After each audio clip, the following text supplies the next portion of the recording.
Je génère une nouvelle activité qui génère 2/3 de mon chiffre d'affaires. Je fais de l'accompagnement en gestion de crise pour des grands groupes ou filiales de grands groupes. Voilà. C'est-à-dire que j'aurais pu choisir, comme font beaucoup, et c'est pas une critique, hein, j'aurais pu choisir de me recentrer sur moi-même, de ne pas communiquer, de ne pas vous voir.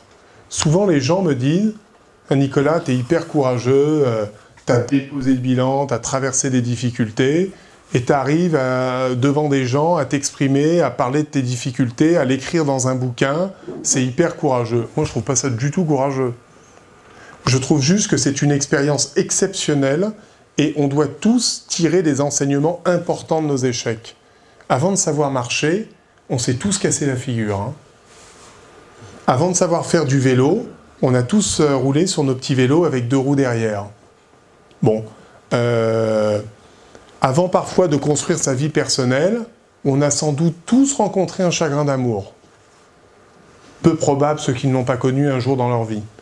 Bon. Eh bien, la vie professionnelle, c'est exactement pareil.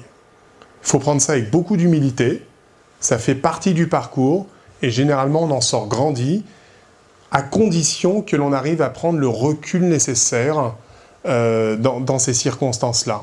Vous savez, ce qui m'a fait écrire ce livre, j'ai reçu avec ce bouquin des centaines de témoignages écrits.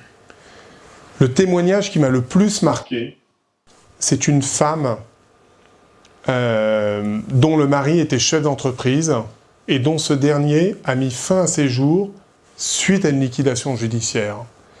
Et cette lettre de 2 pages, elle me disait « Vous savez, monsieur Doucerin, j'ai découvert votre bouquin et au travers de votre bouquin, j'ai pu voir et ressentir la détresse de mon mari que j'étais très loin de percevoir à cette époque-là. Et le fait que vous ayez écrit ce bouquin, je vous remercie parce que c'est ma thérapie à moi. » Et à l'inverse, je vais prendre un autre cas. J'ai un dirigeant qui m'a écrit 2 ans après, qui m'a dit « C'est grâce à votre bouquin que j'ai décidé d'être chef d'entreprise. J'ai monté mon entreprise de livraison de petits déjeuners à domicile. Aujourd'hui, ça se porte bien, il est dans le sud.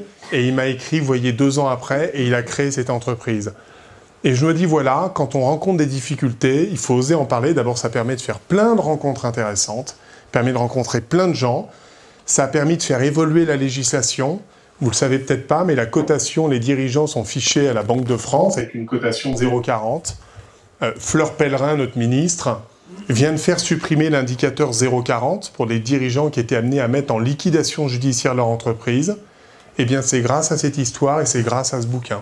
Voilà, parce que Louis Gallois a lu ce bouquin, il en a fait un rapport, il a écrit le droit à la deuxième chance, qui est directement inspiré de Ma petite entreprise a connu la crise. Fleur Pellerin a lu le bouquin, m'a reçu, et ils ont supprimé l'indicateur 0,40. Voilà. Tout ça, c'est des petits combats parce qu'il faut faire évoluer les mentalités, et c'est important de pouvoir échanger, de pouvoir partager, et il n'y a que comme ça qu'on arrivera à progresser collectivement dans l'intérêt de tous. Voilà.